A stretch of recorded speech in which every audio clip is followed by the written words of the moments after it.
बिस्मिल्लाहिर्रहमानिर्रहीम। अस्सलाम वालेकुम वरहमतुल्लाहि वबरकातुहू। कैसे हैं आप तमाम लोग? उम्मीद करती हूँ खैरियत से होंगे, खुश रहें, आबाद रहें। मेरी कोशिश ये होती है कि मैं इस तरह की वीडियोस बनाऊं कि ताकि जो कुरान की आयत को सही से जो है ना वो बयान कर सकें।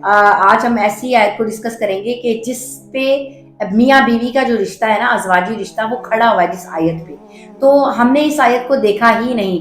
ये आयत वैसे हर दौर की नीड है, हर दौर की ज़रूरत है ये आयत, लेकिन कहीं ये ज़रूरत बढ़ जाती है और कहीं ये ज़रूरत जो है वो कम होती है। तो आज का जो दौर है, आज की जो रिक्वायरमेंट है, वो ये आयत की रिक्वायरमेंट बहुत ज़्यादा हो गई है कि इस आयत को अच्छे तरीके से समझा जाए। अब हमने इस आयत को किस तरीके से समझना है? सूरत नूर की जो आयत है कि बदकार मर्द के लिए बदकार औरत है और बदकार औरत के लिए बदकार मर्द है। मर्द है उसके लिए पाकीज़ा औरत है और पाकीज़ा औरत के लिए जो है वो पाकीज़ा मर्द है।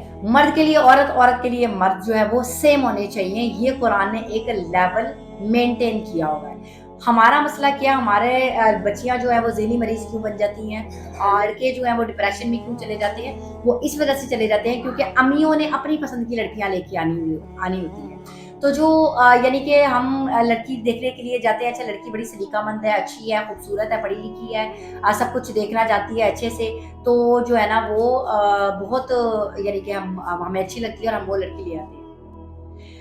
अब कुरान मजीद में क्या लिखा हुआ है? कुरान मजीद में सूरत नूर की आयत बताती है कि किस लेवल के लड़के के लिए किस लेवल की लड़की हमने देखनी है। और हम देखने में ही जब मसला खड़ा कर देते हैं ना, तो फिर हम सारी अज़वाजी ज़िंदगी में जो है ना, आप ये देखें कि आपने एक लड़के को एक लड़की के लिए चूज़ करना है, एक लड़की को एक लड़के के लिए चूज़ करना है, तो वो मरते दम तक उनका जो है वो ताल्लुक है, ठीक है?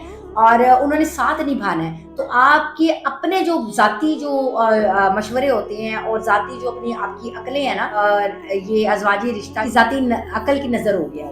अब हमने क्या करना है कि अब अच्छा मिसाल क्या दी जाती है? वो आसिया और फ़िरौन की मिसाल दी जाती है कि जनाब वो हज़रत एक तरफ हज़रत आसिया थी और एक तरफ जो फ़िरौन था, तो जो है ना वो सब्र और तहम्मुल से करना चाहिए। हमें हज़रत आसिया का सब्र देखना चाहिए। हज़रत आसिया का और फ़िरौन का जो कॉन्फ्लिक्ट था, जो इख्तिलाफ़ था, वो अज़वाजी रिश्ते पे नहीं था, ठीक है? इख्तिलाफ़ था कि जब फ़िरौन ने खुदाई का दावा किया था, तो उसके खिलाफ हज़रत आसिया जो है ना वो खड़ी हुई थी कि भई अब तुम यानी कि दौलत के नशे में तुम इतने पागल हो गए हो कि तुमने खुदाई का दावा कर दिया, तो अब मैं जो है ना वो तुम्हारे साथ मिलके नहीं चल सकती। इख्तिलाफ़ात उसके बड़े थे। उसका अज़वाजी रिश्ते में कोई मसला नहीं था। वो बहुत अच्छी खिदमत गुज़ार बीवी थी और वो बहुत अच्छा उसके लिए एक शौहर था, जब तक उसने खुदाई का दावा नहीं किया था। जैसे उसने खुदाई का दावा किया था, तो वैसे ही जो है ना वो उनके आपस में इख्तिलाफ़ात बढ़ गए थे और क्योंकि हज़रत आसिया जो थी वो बड़ी नेक थी और फ़िरौन जो था उससे दौलत के नशे में उसे याशी की आदत पड़ गई थी, तो उसका रास्ता अलग हो गया था और जो है ना वो हज़रत आसिया ने अपना रास्ता अलग कर लिया था। तो यहाँ हमने देखने की ये ज़रूरत ये होती है कि जब हम रिश्ता देखने के लिए लड़की का जाते हैं ना, तो हम ये देखते हैं भाई लड़की बड़ी शरीफ है या लड़का बड़ा शरीफ है और अच्छा है और हम देख के ले आते हैं, यानी कि शादी जो है ना उनकी कर देते हैं। तो यहाँ पे फिर उनका सारी ज़िंदगी, बच्चे भी हो जाते हैं, सब कुछ हो जाता है। ना मर्द प्रोटेक्ट कभी भी उस औरत को नहीं करता जो उसको पसंद नहीं होती है।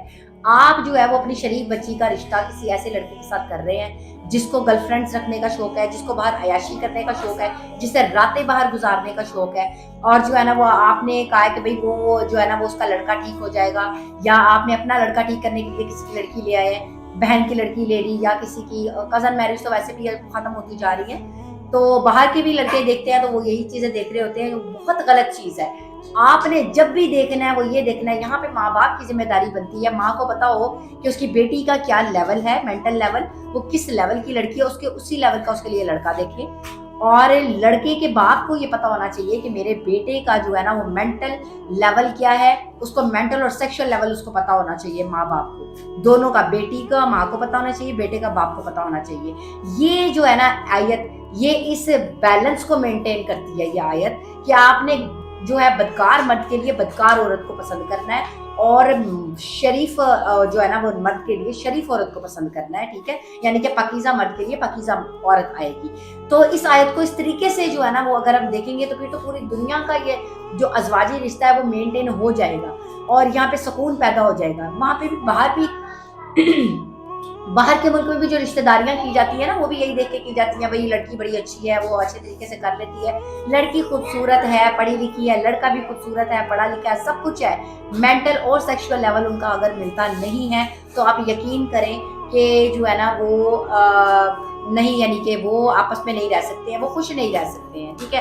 وہ لڑکا جو ہے وہ باہر اپنی نیڈ پوری کرے گا اور لڑکی جو ہے نا وہ بھی پھر ایکسٹرا میرٹل افیئر چلا لے گی. اچھا آپ نے کچھ لڑکوں کو یہ کہتے ہوئے دیکھا ہوگا کہ یہ تو باجی ٹائپ ہے، تو یعنی کہ اس کا لیول جو ہے وہ بہت ہائی ہوتا ہے، تو اس کو اپنے ٹائپ کی لڑکی چاہیے ہوتی ہے. اور کچھ آپ نے لڑکیوں کو دیکھا ہوگا وہ کہتی ہیں یہ بھائی مٹیریل ہے. اب تو لڑکیاں بھی کہنا شروع ہو گئی ہیں. پہلے زمانے میں کہتی ہوں حیا کی چادر کو اتنا چھوٹا مت کرو کہ آپ کا جسم جو ہے وہ ننگا ہو جائے، اور حیا کی چادر کو اتنا بھی بڑا مت کرو کہ جو ہے نا وہ آپ کی نسلوں کو آزادی کے نام پہ کوئی نکال کے لے جائے اور آپ کو پتہ بھی نہ چلے. ٹھیک ہے، تو آپ کی آنکھیں اتنی کھلی ہونی چاہیے کہ آپ نے اپنے بچوں کے ساتھ کس طرح سے دوستی کرنی ہے، کس طرح سے آپ نے جو ہے وہ ماؤں کو اپنے بچوں کے جذبات کا نہیں پتا ہوتا، وہ زبردستی اپنے فیصلے تھوپ دیتی ہیں.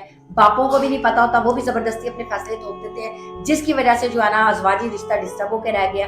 آج کی جو جنریشن ہے وہ پاکیزہ رشتوں سے بھاگ کے ناجائز رشتے بنانا پسند کرتی ہے، گرل فرینڈ اور بوائے فرینڈ بنانا پسند کرتی ہے. کیوں؟ کیونکہ وہ اپنے ہی ٹائپ کا کوئی دیکھ رہے ہوتے ہیں، ڈھونڈ رہے ہوتے ہیں نا کہ ہمارے ہی ٹائپ کی کوئی، جہاں پہ ان کے ٹائپ کی لڑکی ملتی ہے وہ وہاں پہ وہ اپنی سیٹنگ کر لیتے ہیں. تو یہ چیز ہے کہ آپ کو پتا ہونا چاہیے، ماں باپ کو اویئرنیس ہونی بہت ضروری ہے، ماں باپ کو پتا ہونا بڑا ضروری ہے. آپ جب بھی رشتہ دیکھنے کے لیے جائیں پہلے اپنے بچے کو اچھے طریقے سے پوچھ لیں کہ بچہ تمہیں کوئی پسند تو نہیں ہے، یا تمہیں کس قسم کی لڑکی پسند ہے، تو وہ ہمیں بتا دو، ہم اس طرح کی لے آئیں گے تاکہ گھروں کا جو ہے نا وہ ماحول پرسکون ہو سکے. ہمارے گھروں کا ماحول پرسکون نہیں ہے. آپ نے اپنے عیاش بچوں کے لیے شریف عورتیں پسند کر کر کے ان کو ذہنی مریض بنا دیا ہے، اور مرد بھی جو ہے نا وہ پھر جو ہے نا وہ پریشانی کا شکار ہے اسی وجہ سے، کیونکہ نہ مرد صحیح سے اپنے ماں باپ کو بتاتا ہے، نہ عورت صحیح سے اپنے ماں باپ کو بتاتی ہے، نہ وہ پوچھنا پسند کرتے ہیں. اور بس جو ہے نا وہ گھر کس طرح سے بسائے جاتے ہیں وہ پرانے معیار پہ بسائے جا رہے ہیں. آج کے معیار جو ہے نا وہ کچھ اور ہے، کسی اور معیار پہ گھر بسائے جاتے ہیں. تو جو ہے نا وہ بس میری کوشش ویڈیو بنانے کی یہی ہوتی ہے کہ میں لوگوں کو اویئرنیس دے سکوں، موٹیویشن دے سکوں. قرآن کی یہ جو آیت ہے نا یہ کھلا کھلا بتا رہی ہے، قرآن میں اصولوں کو جو ہے نا وہ پریورٹی دی جاتی ہے، جذبات کو نہیں. زندگی اصولوں پہ گزاری جاتی ہے، جذبات پہ نہیں گزاری جاتی ہے. ٹھیک ہے، یہ آپ کے اپنے ذاتی جذبات ہے کہ لڑکی شریف ہونی چاہیے، یہ ہے وہ ہے. آپ کا بیٹا ہی نہیں وہ شریف لڑکی چاہ رہا تو کیسے آپ شریف لڑکی کی زندگی کو بھی تباہ کرنے والی بات ہے نا. تو یہی چیز ہے کہ آپ اس کو یہ لیول مینٹین رکھ کے پھر شادی کریں، پھر جو ہے نا وہ گھروں میں سکون پیدا ہوگا. ادروائز آپ اسکالرس کے پاس چلے جائیں، جو ہے نا آپ جو ہے وہ سائیکیٹرسٹ کے پاس چلے جائیں، دوائیاں کھانا شروع کر دیں، علاج شروع کروا دیں، آپ کو سکون نہیں ملے گا. دنیا جہان کے آپ کام کر دیں. میں ہمیشہ یہی کہتی ہوں کہ ہمارا جو سکون ہے نا، ہمارا جو سکون ہے نا وہ اس کتاب میں ہے. اس کتاب میں ہمیں جو ہے نا وہ بہت کچھ دیا ہے، اور یہ صرف مسلمانوں کے لیے نہیں ہے، یہ پوری دنیا کے لیے ہے. اگر اپنی زندگیوں کو مینٹین کرنا چاہتے ہیں، اپنی زندگیوں میں بیلنس لانا چاہتے ہیں، سکون لانا چاہتے ہیں، تو اس کتاب کا مطالعہ شروع کر دیں. یہ قرآن کریم کی مقدس ہماری کتاب ہے، جو ہے وہ مسلمانوں نے پڑھنی چھوڑ دی ہے. غیر مسلم بھی پڑھیں گے تو اس سے فائدہ ہی لیں گے، نقصان ان کو کوئی بھی نہیں ہوگا. آپ پڑھنا شروع کریں، اس کو سمجھ کے پڑھنا شروع کریں، آپ کی زندگیوں میں سکون آ جائے گا. وما علینا الا البلاغ المبین.